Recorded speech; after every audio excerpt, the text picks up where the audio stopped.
Welcome to episode number 5 of the Nurture with Grace podcast with yours truly, John and Ruth. Hello there. Hello.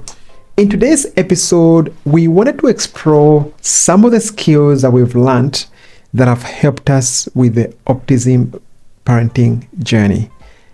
I feel like this has been one of the biggest learning experiences in terms of expanding us and growing us as people. We have grown so much throughout the last few years, and we can only put it down to a lot of the things we've learned.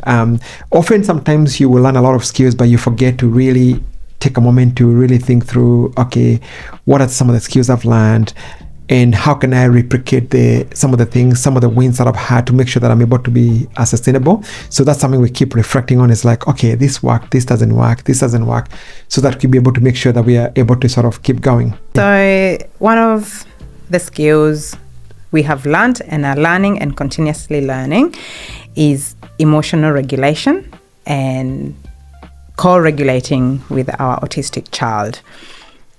Now, with autism comes meltdowns, which we've mentioned, and initially, especially when the child has no words. So a lot of the times, for example, we could find our son would be having meltdowns more than once in a day. And we talk about meltdowns, could be going for 45 minutes, could be going for however long. And it could happen anytime, anywhere.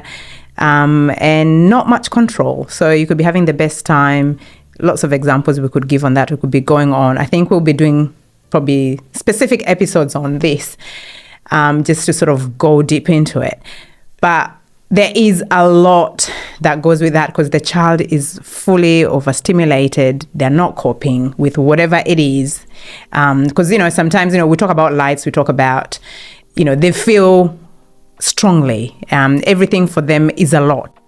So what I found, especially in those early stages when we were still learning or even getting to understand what autism was, from nowhere, our son would get a meltdown and then it's like, oh gosh, what is going on? What do I need to do? So, usually I'll just think, okay, I'll hold him, I'll do this, he'll calm down.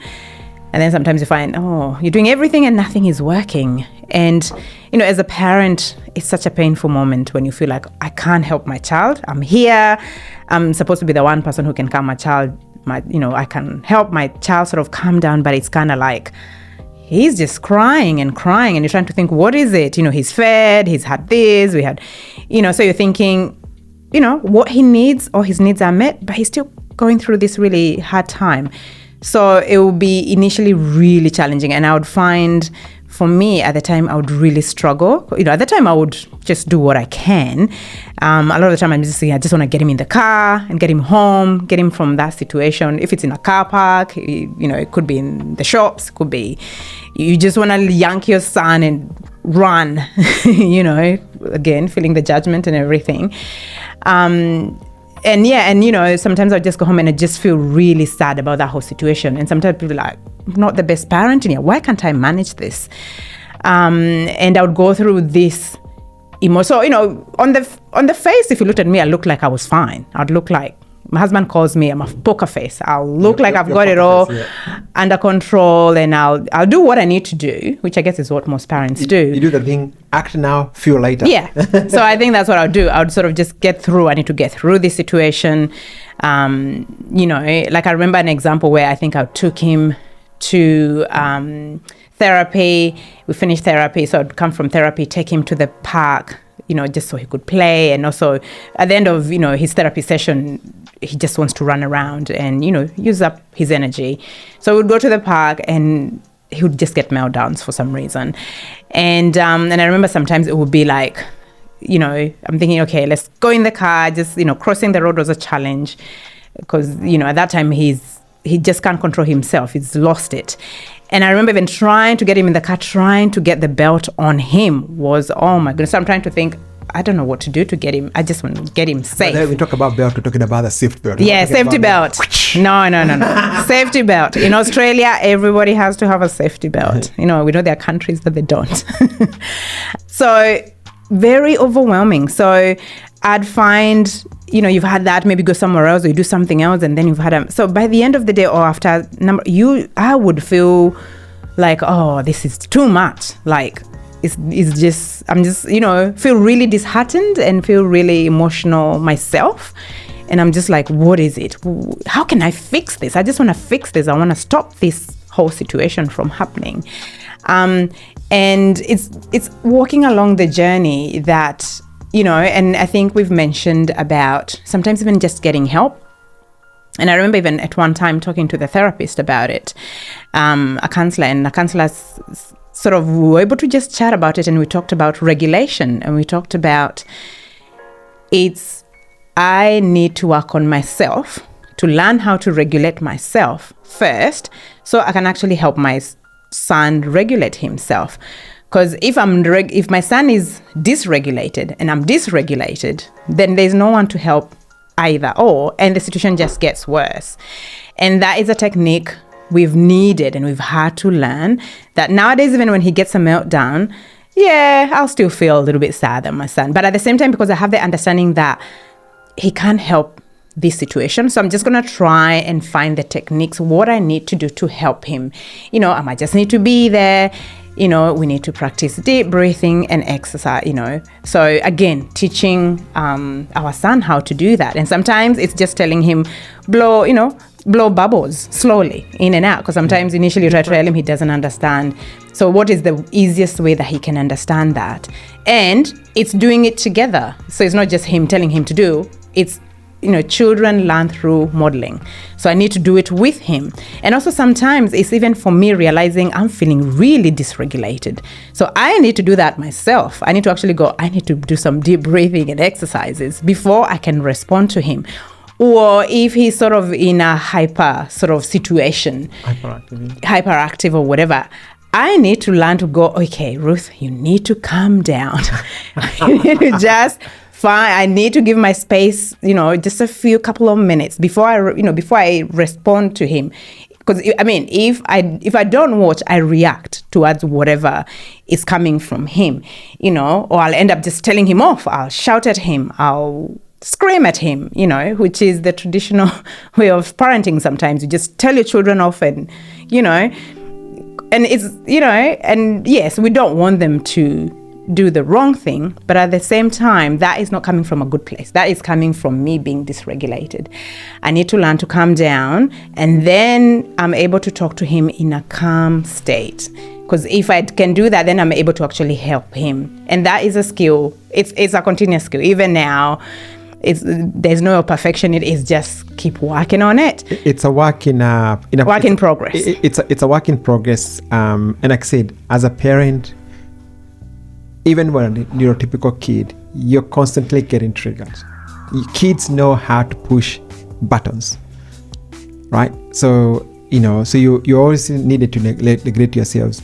For us, what really makes it harder is because sometimes the communication barrier, the fact that even though now our son is verbal, he's talking more, he might not be able to fully articulate what he needs. He's still not at a point in time whereby he can have a full-on conversation. He can put a few more sentences together now, which is wonderful, but he's not fully able to a point in time whereby we can have a conversation and know that you understand. He's still at a stage whereby he's repeating. And like I said, emotions will come out of nowhere. It could be a meltdown, it could be a misunderstanding, it could be something. We really have to learn to regulate ourselves, because the more regulated you are, the more you're able to regulate your child. And also, I think understanding ourselves where we're coming from. For example, if I've just come from a very stressful day at work, and then I come and he's having a meltdown, I might just need to take a moment and think, because I might end up being reactive to him, and it's probably not his fault. It's probably be me not dealing with my issues. So it's kind of maybe just thinking, just telling John, okay, at the moment, I don't think I can handle this. He's probably more in a better state. Do you mind just handling him for now while I just sort myself out mentally? And that might mean, I don't know, I might need to do something, whatever that is, to help me calm down. Yeah. And then I'll be in a better state to help my son. Absolutely. There's nothing wrong with you.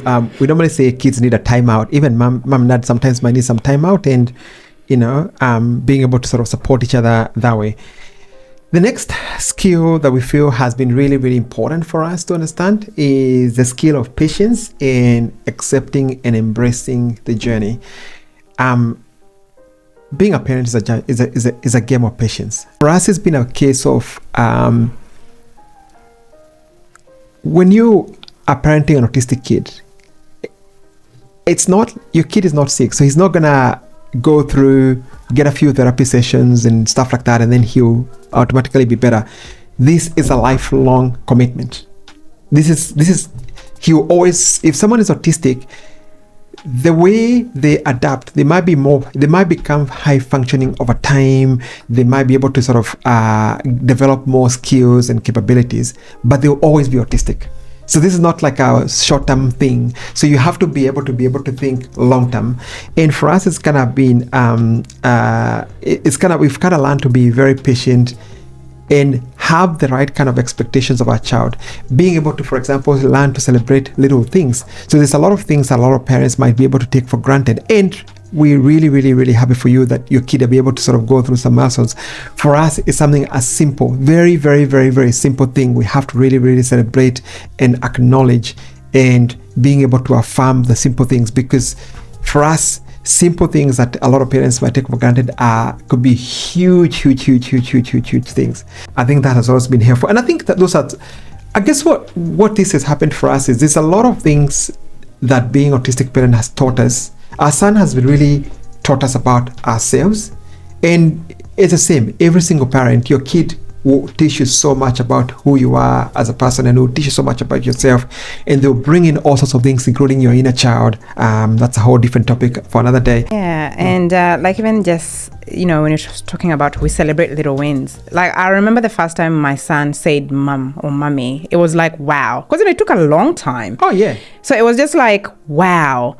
And to be quite honest, like even right now in my online autistic communities, these people, I don't even know them, but I am part of those communities. We celebrate those things. Like I'll probably just go open that page and somebody will have written there, my son said mommy for the first time. Guess what? I'll be there texting saying, yay. All of us will be there saying, we celebrate with you. How wonderful. Or our children struggle with eating, they probably only eat 5 items. So it's kind of like, wow, my child ate this food for the first time. Guess what? All of us autistic aunties, uncles, family, globally, we are there celebrating. We celebrate with you. Little things, my child got, toilet trained at 6 or 10 years old or whatever. Yeah. We are there celebrating these milestones. It's different for us. But this is one of the things it's taught us. It's taught us to actually stop and smell the roses, because our children teach us to slow down, whether you like it or you don't, because otherwise you actually miss it. You will not know when it's happening. So we've had to readjust our lives, from these are the expectation to it'll happen what it'll happen. We'll keep working with our child until we get there. But every little milestone for us, it's like we throw a party. We almost throw a party, because the thing is, for us, we've learned to sort of break down long-term goals into like little goals. With a neurotypical kid, there's a lot of stuff that just happens organically. For us, we've had to almost deconstruct growth milestones and teach our son step by step. We've needed to work on how to take turns. Like simple social behaviors that a typical kid will pick up naturally. For us, is something that we have to sort of almost deconstruct and like teach one step at a time. Yeah, like personal space. Our kids have no idea. Exactly. Turn taking, personal space, little steps that a lot of happens. Like for us, we almost kind of almost become an expert in childhood development and some of the little milestones that happens whatever in the process. And there are those things, especially in social situations where, people will be like, why is that kid like that? Why can that kid do that? Because you're thinking that is such a simple task that child of that age should know and do. But it's very different from our child. And also it gets confused because some children who are autistic, they could be doing really well in maths, or they could be very good with memory, For example, our son is very good at scripting. Right now we'll read him books and he will be memorizing those books. It doesn't mean he can write, but so sometimes we'll think, oh, he's very good in that, so it means he should be good in this. It doesn't work like that. It doesn't. Very different. For us, it's a matter of, like I said, patience, expectations or no expectations, setting the right kind of expectations, and being able to sort of look at everything one step at a time. For us, a lot of the things that happen that most people might take for granted, we don't, because for us, we have to it's almost like milestones. And those skills have been really, really good. They've helped us in life in terms of how we approach other things. All right, number 3, it's understanding high functioning abilities and being able to learn how to embrace strengths. A lot of times it's very common to sort of focus on what your kid can do versus what kid can do. And I think sometimes even in a society, we're encouraged to work on our weaknesses. There's statements like you are as strong as your weakest links, and you are constantly focused to work on the things that you don't have, but no one really teaches us to focus on what we are really, really good at, to focus on our strengths. And I think for us as parents of an autistic child, it's always been important. We've really learned that it's important to focus on what are his strengths, what are his capabilities, what are some of the things he can do.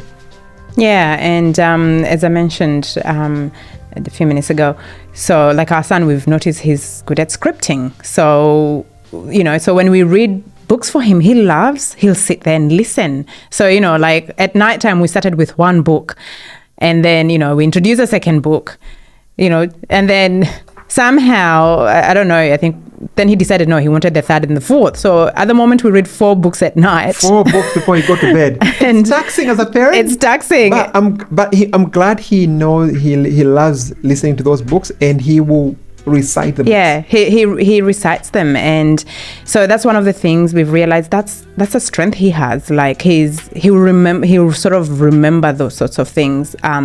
So we're gonna keep doing that, and sort of affirmations, as we mentioned before, just because and we'll talk this probably at a different episode. He learns to speak through echolalia, which is repeating. So he'll repeat himself a lot. So when we say things, he'll repeat that, which at the same time, as a parent, it makes us think we have to be really careful what we're saying around the house, because he copy pastes everything we says.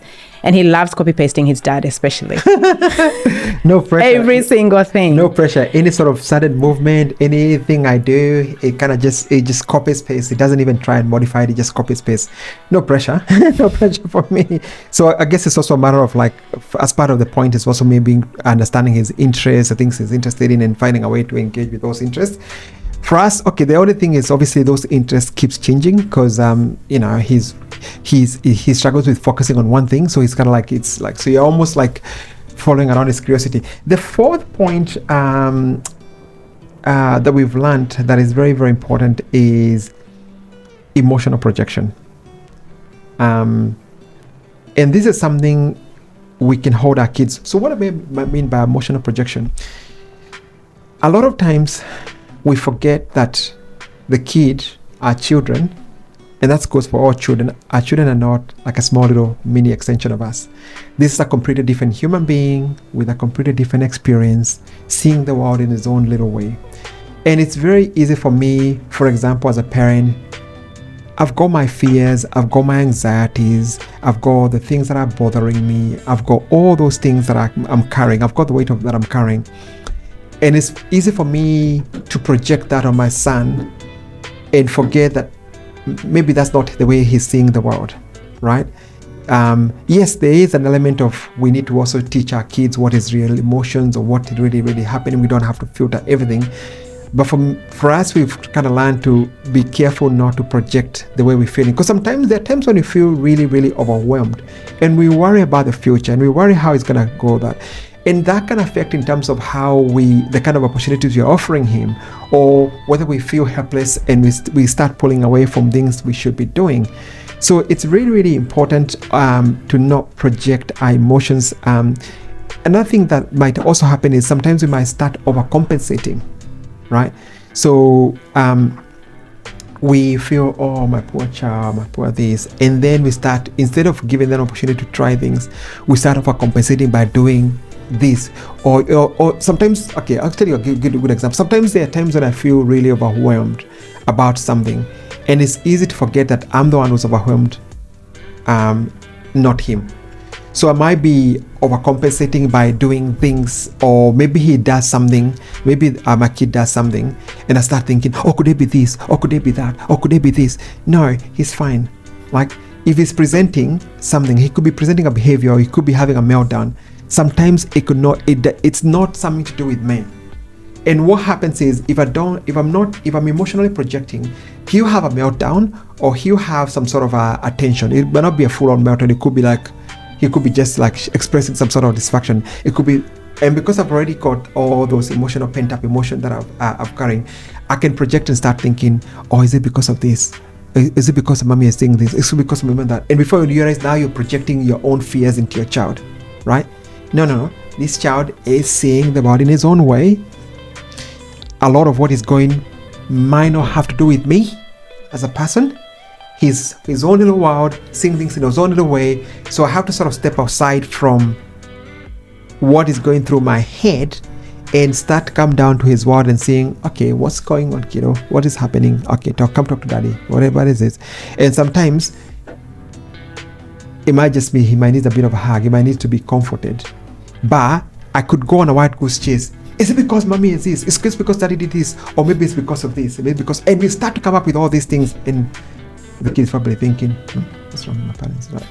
You know, am I making much sense, son? Yeah, absolutely. And and it's sometimes it's almost inbuilt in us. We don't even realize. This is where we have to use a lot of curiosity rather than going, is it because of this? Is it because of that? We need to be curious and go, I wonder what's going on with him. But we do that with each other.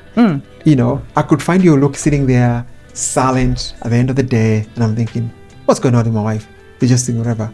Or is it because I didn't forget to load the watching that he told me, oh man, I should have. Then your mind start going blah blah blah blah. It could be this, it could be that, it could be that.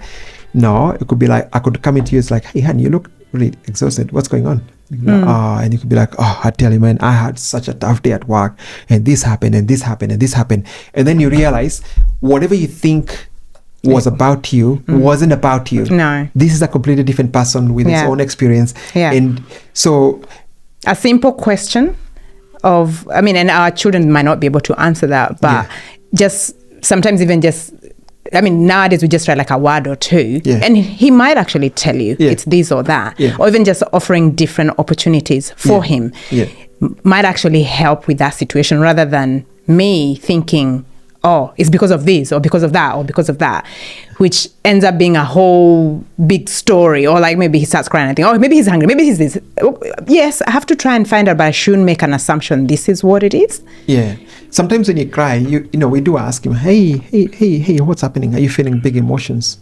Yeah. Are you feeling sad? Like even labeling the emotions, so that, because what we don't want to do is every time they express emotion, we act instead of helping them label those emotions and say what it is. So if you're not careful, then potentially what that means, you become this person who every time you did something, people coddled you or did something.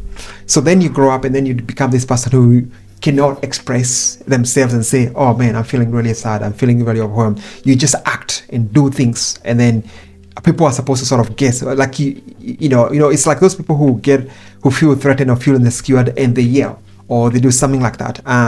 So for us, we're kind of trying to, because for us we feel like we don't know how his journey is going to be and how his skills will be. So for us, we have to try and be very, very careful how we teach him how to project, how to deal with his emotions and how to exercise his emotions, because we also want him to be able to sort of have we want him to be able to express his emotion and be able to label emotions. And a lot of times he'll come in and cry, you put him in your lap, you give him a hug, you tell him are you feeling very sad? Okay, come, let's sit here. And then he'll go through those emotions. Sometimes he says, how are you feeling now? Do you feel better? He goes, yeah, I feel better. Yeah. And it meant we didn't have to go through that whole wild goose chase of like, oh, is it because I did this? Is it because of this? Oh, mommy is being this. No. That's just...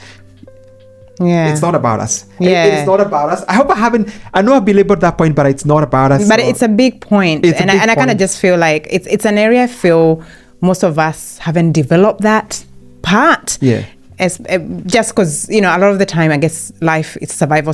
So managing emotions sometimes is not something we do well.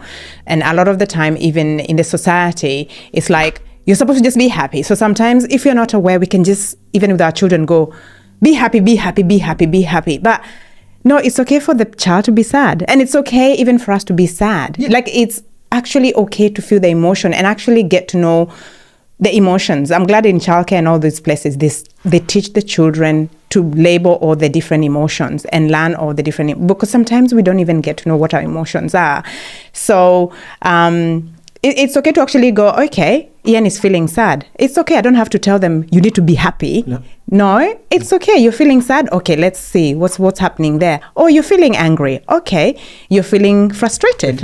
You're feeling so we it's something we're learning. Big emotions when you can't label it. When you can't label it, and then it's kind of like we sit with him with those emotions, because one of the things, like even with autistic kids, they're very empathic. They highly feel, and it's an area so we're really learning and needing to learn so we can help him. Yeah. Number 5 in terms of skill we've learned is, and this is really, really important, is self-care.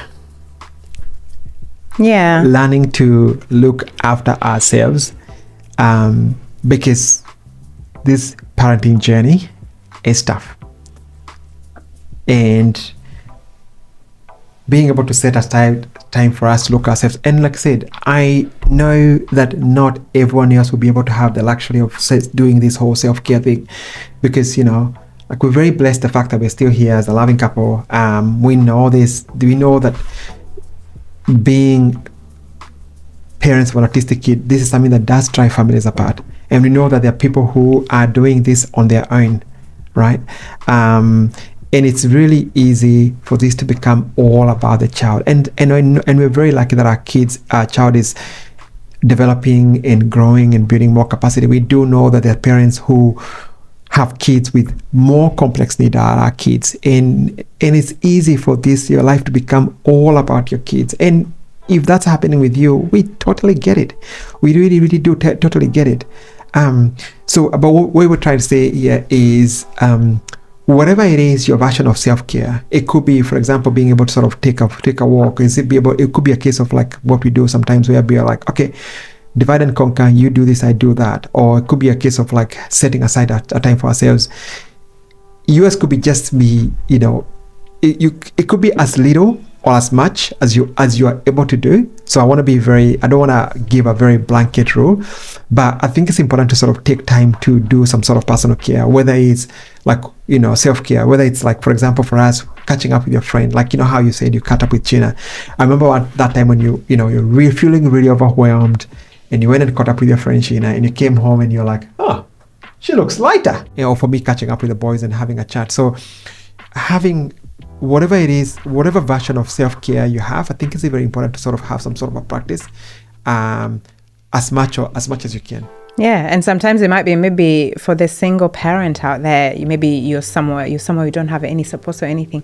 And I know this will sound controversial. It might be just giving them that iPad for half an hour. Yep. And give them that program which will help them. It could be, those speech talks. There's that Rachel one or whatever. The TV. Yeah, that might just help them listen to them practicing speech chats or whatever it is. I know there's a lot of disadvantages with iPads and all these gadgets, but for an autistic parent, we get it. There are those moments you're like, I just need half an hour. I just need this time. And maybe just go and just do whatever it is that you need that moment for yourself. And you don't have to feel guilt about it. You deserve to have some time to just breathe and just regulate yourself. Yeah, there's a lot of controversial views about, should I give them the TV? Should I give them the iPad? You do what you gotta do. If you need an hour to yourself, and the iPad is the only way to work out, or the phone or the TV is the only way to work out, there is no judgment here. There is a lot of really good educational shows on YouTube.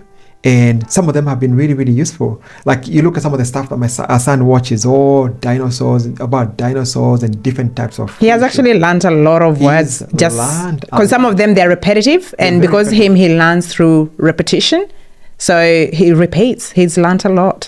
Have you noticed that if just because he's watched so much shows on dinosaurs and stuff like that, have you noticed that if you give him like a different set of dinosaur, he knows them. Oh, that's he knows them all. That's a T-Rex. That's whatever. So he knows different. Yeah. So yeah, nothing wrong with that. If you need to get some time for yourself, there's a lot of educational programs you can find and work to what suits you. Yeah, absolutely. Number 6 skill we've left to learn is low demand parenting. So when we start off as parents, we have very high expectations of how this parenting journey is going to be, how the kid is going to be. But we found that the less we've placed demands, unnecessary demands on ourselves as parents and on our child, the more it's contributed to our happiness. Now, obviously there's a balance there in terms of we don't want to place so much low demand, that we don't want to keep the bar so low that, it doesn't mean anything.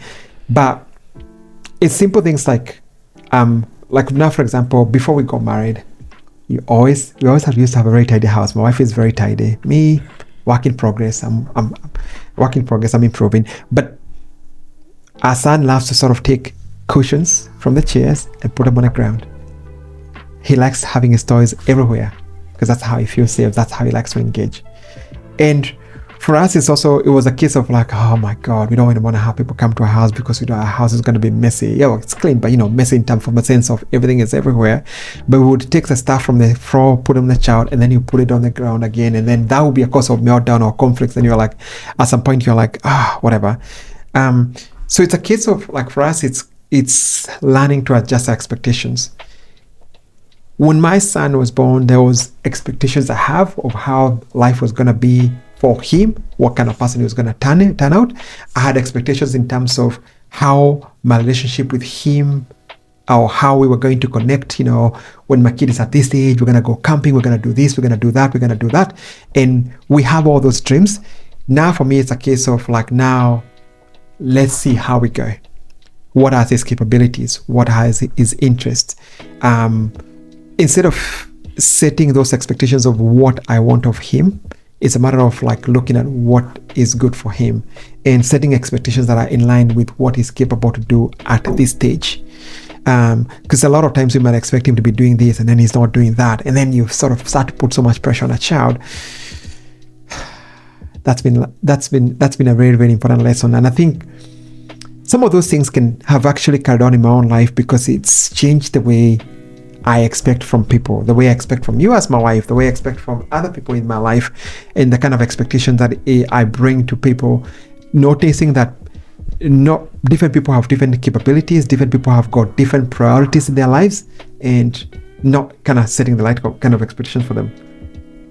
Yeah, and also sort of just changing the whole mentality of it's my way or the highway. There's only one way of doing things. That's definitely something that has really been challenged in our lives because, as you said, we thought this will be the way, we'll do this, he'll go to this school, da-di-da. But then it's kind of like, okay, wait a second, will that school meet his needs? So now we need to kind of just readjust and relook and find out what aligns, what works, what's the best option.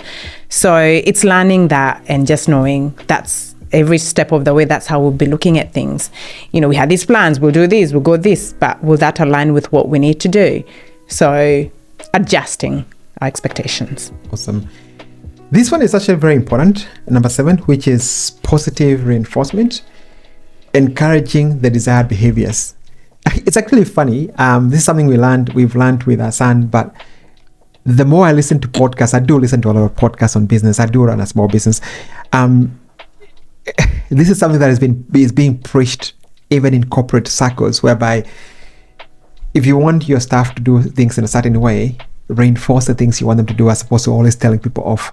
So for us, it's a case of like always finding the things that he's doing and making sure when he does something that we want him to do, that we've been encouraging to do, we really praise him, like absolutely praise him and acknowledge him. Oh wow, you were so gentle with that kid, or you use your gentle hands. Like you saw him, like for example, you might see him, interacting with that kid. You can see him aggravated, and a lot of that aggravation for him comes from lack of communication.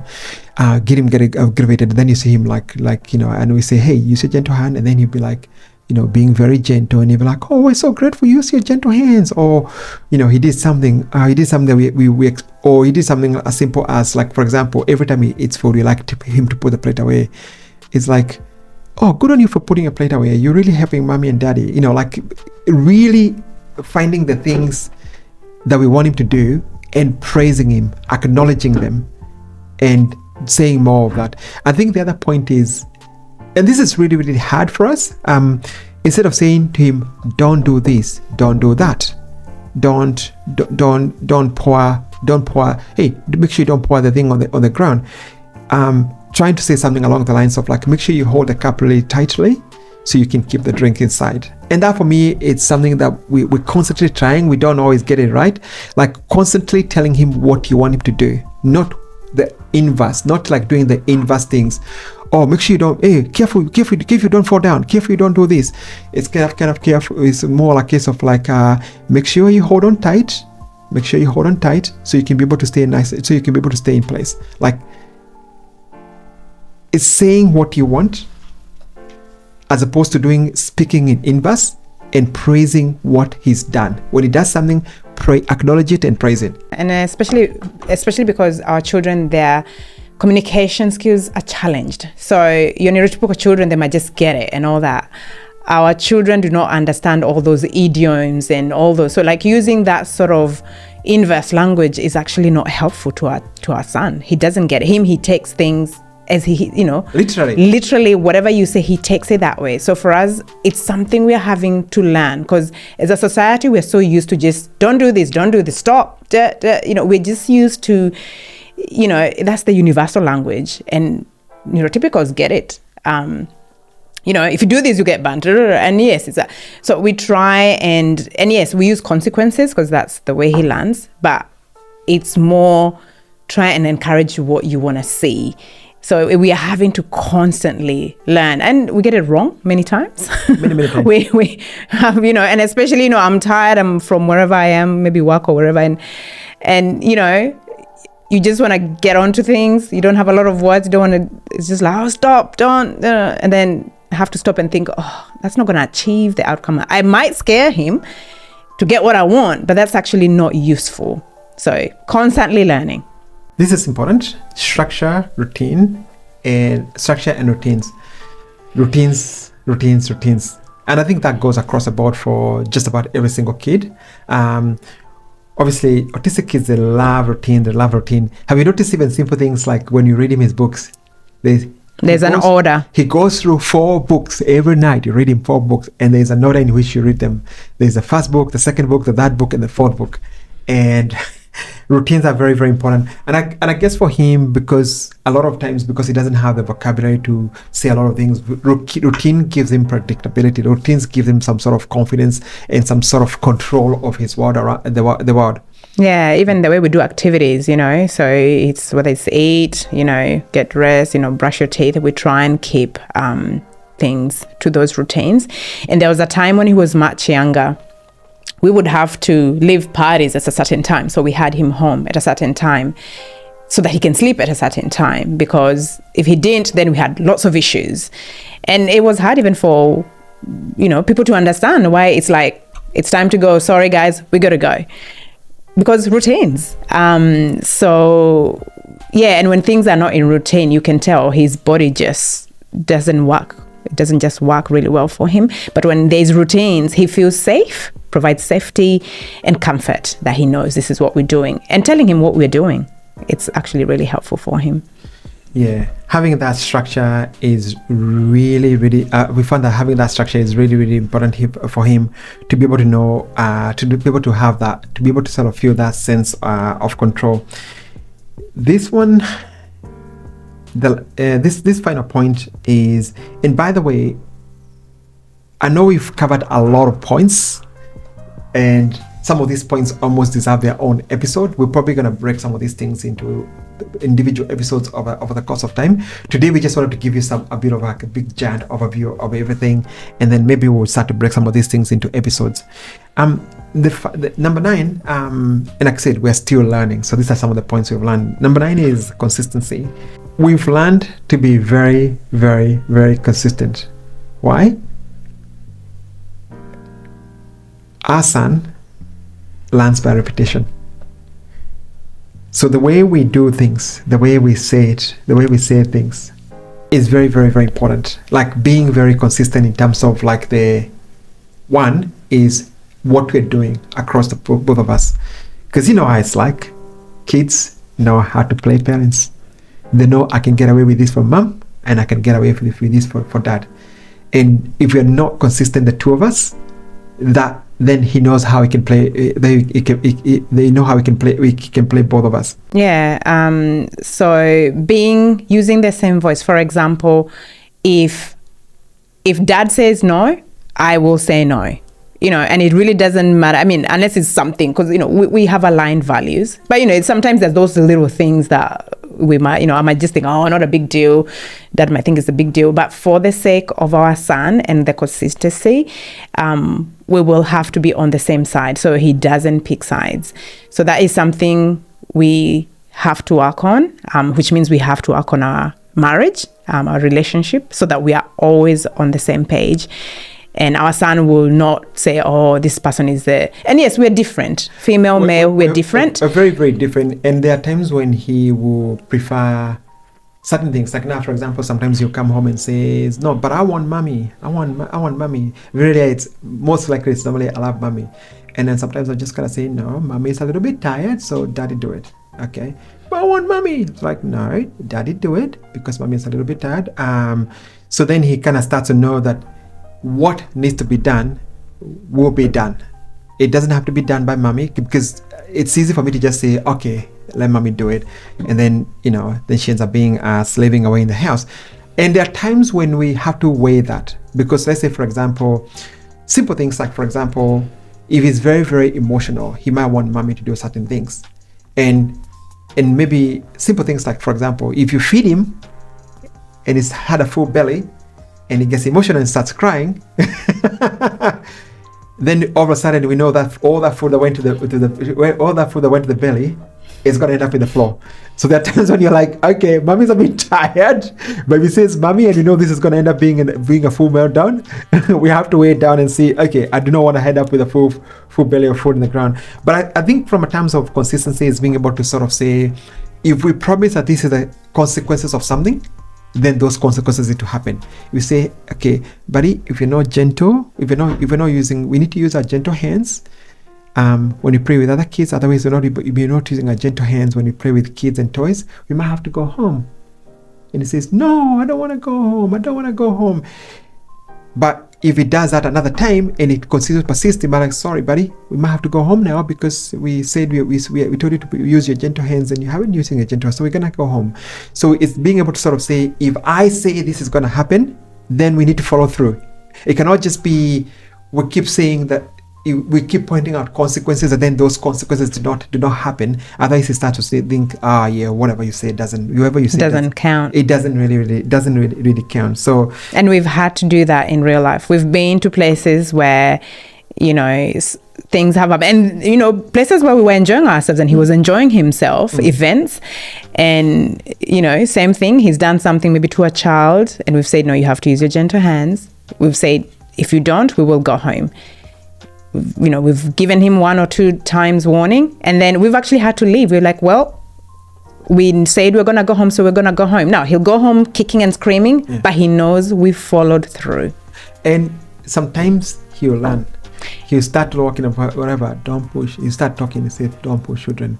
And sometimes now, have you noticed sometimes when he's done that, next time he goes there, before he goes in, he goes, don't push children, don't do this, play nice with children, use gentle hands. Like he starts to sort of pray, because he now knows that these are the consequences that are going to happen if this doesn't work. So yeah, consistency is important for us. We've learned that our child mimics us, especially me, man, he copies everything I do, man. The pressure is on. Even something, I'm quite expressive. I'm a bit of a character, but I'm a bit of a character at home, and he copies everything. So it's really forced me to be very, very consistent in terms of what I do. Even the way what I say, the things I do, because I'm being copied. Yeah, and if we promise him something, we have to follow through. We have to follow through. So we don't just make false promises. One of the things that we do, especially with things that he doesn't want to do and maybe they're good for him, for example, let's say eating food, because sometimes it's a challenge, we kind of have to give him the consequence rather than promise him something. If we promise him we're going to do this, because normally we'll say we'll do this, then we'll do this. So whatever consequence you tell him, for example, if you say we'll eat food, then we'll go to the playground, well, whether it's 6 p.m. or 7 p.m., you're going to go to that playground. Yep. Because for him, it means that he follows it and he trusts that you're going to do that. So we try not to use these, oh yeah, I'll give you this just for the sake of let him do this. Oh, no. And then, no, it doesn't work with him. Oh no, if you promise something, he's going to call your bluff. So that's why I normally, sometimes when we want to do something with him, sometimes my wife and I, we have to talk in code language, because the minute we declare it that this is going to happen, oh, it is on. Like if you say tomorrow we're going to go to bounce or whatever park or whatever indoor playground we want to take him, and we said promise him yesterday, we just come back from a small break, and we promise him that you're going to see train, and guess what, 7 o'clock in the morning, I'm going to go see train today, and that's what he talks about. So do not promise something unless you're prepared to do that. And I think for us, I kind of feel it's a general rule of thumb in terms of life, how we make commitments. So in a way, I feel like this journey has really taught us a lot about ourselves and how we interact with other people. And look, what we're hoping to do over the next few weeks is take some of these individual lessons we've talked about, and maybe extrapolate them into individual episodes. And we will be keen to know if you're a parent with an autistic child or children. I'll be really keen to know what are some of the lessons you've learned that allow you to stay sober, to stay sane, to stay, well, I want to say in control, but that is probably an understatement, that allow you to sort of just keep going. Probably that's the best way to put it. So would love to know in your comment, and also if you'd like us to sort of take some of these lessons and break them into individual episodes, let us know which one hit home, which one is the one that really resonated with you the most. Yeah. Is that something you'd like to add? Yeah, otherwise, just know, again, you're doing a great job. If you're a parent out there, grandparent or involved, you're doing a great job. It's tough gig, but, keep going. Keep going. We never give up. We never give up. And I think, like I said, for us, like I said, what's really helped us, and that's kind of how we end up like compiling some of these lessons, is having that skill of introspection or reflection. So it's easy for us to just keep going as parents, and we go through our ups, we go through our downs. We find it good to just sometimes just reflect. How are we going as a couple? How are we going as parents? What are some of the challenges we face? How are we confronting them, or how are we dealing with them? And that's how we're able to sort of say, how can we do better? What's working, what's not working. You probably do this at work as well. If you you're working somewhere, they probably do some sort of review on you. So it's a case for us to just kind of constantly challenge ourselves to sort of see what's working, what's not working, and then how can we do better. This whole journey of being autistic parent is really, really forced us to up our communication, hasn't it? As a couple, like it's really forced us to learn to up our communication, how we communicate with each other, and how we stay on top of things, and how we deal with our issues as a couple, let alone so it's really, really forced us to like learn to communicate, and just kind of like learn how to work better as a couple. Yeah, absolutely. It definitely it really makes us look inwards. Yeah. So we're able to give our son, the best we can. that we can. And we know that it's really tough, man. We know that if you're going through that whole process, we know it's really, really tough. And we're constantly failing and learning and failing and learning. And I guess that's what life is all about. Nothing is perfect, So grateful for you guys tuning in, and I hope you found this useful. And we can't wait to see you in the next episode. Bye-bye. Bye.